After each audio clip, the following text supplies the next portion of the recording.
Hello again. Today we are talking about properties of equality. So let's get started. The first property of equality that we're going to talk about is the addition property of equality. What that says is if A equals B, then A plus 1 must equal B plus 1. Next, we're going to talk about the subtraction property of equality. That says if A equals B, then A minus 4 must equal B minus 4. The multiplication property of equality says that if A equals B, then A times 7 is equal to B times 7. And the division property of equality says if A equals B, then A divided by 8 is equal to B divided by 8. I like to call those the arithmetic properties of equality. And now I have 4 more that I'm going to show you. So here are 4 more properties that we're going to talk about. The first is the reflexive property of equality. The reflexive property is pretty easy. It basically says that A equals A. So anything equals itself. So if you see an equation where something equals itself, that's the reflexive property of equality. The symmetric property of equality says that if A equals B, then B equals A. The transitive property of equality says that if A equals B and B equals C, then A is equal to C. The substitution property of equality says that if M equals 3, we can substitute anytime M happens with a 3. For instance, if I have 5 plus M, well, that equals 5 plus 3. And that is the substitution property of equality. So here we have our 8 properties of equality. The addition property, the subtraction property, the multiplication property, the division property, the reflexive property, the symmetric property, the transitive property, and the substitution property. And remember, these are all properties of equality. So notice they all have an equal sign.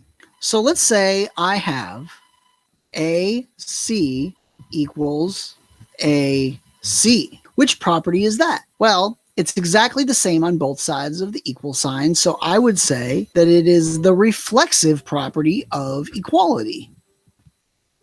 What if I gave you if the measure of angle Z minus 20 equals 90, then the measure of angle Z equals 110? Well, you might be thinking, well, that's the subtraction property. But something you need to remember is how did I get 110?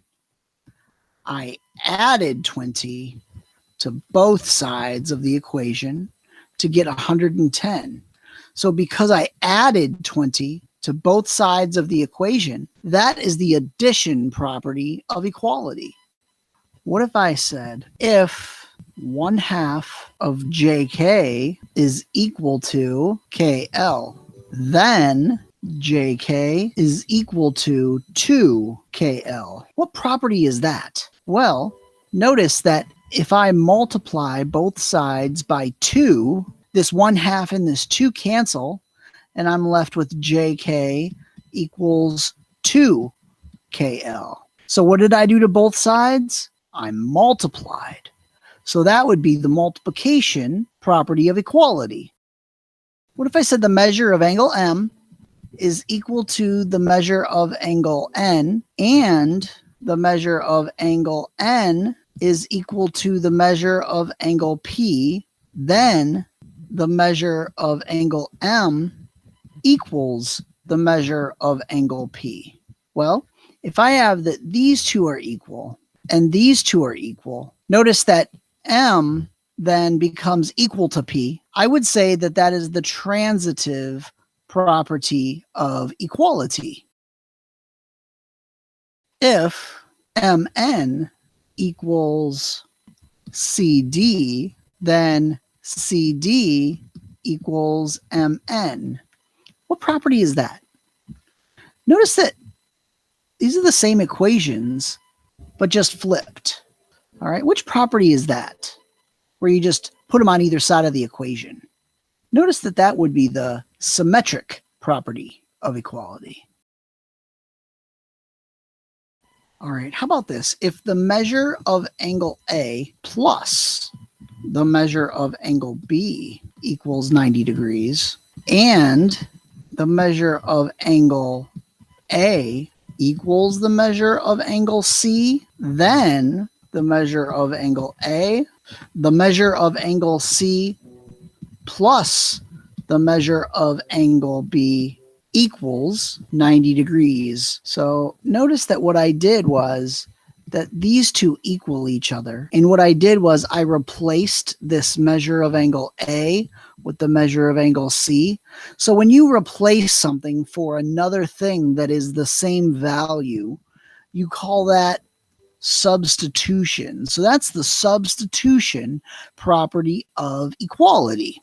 And that's how you use properties of equality and how you name properties that you can use to reach a conclusion.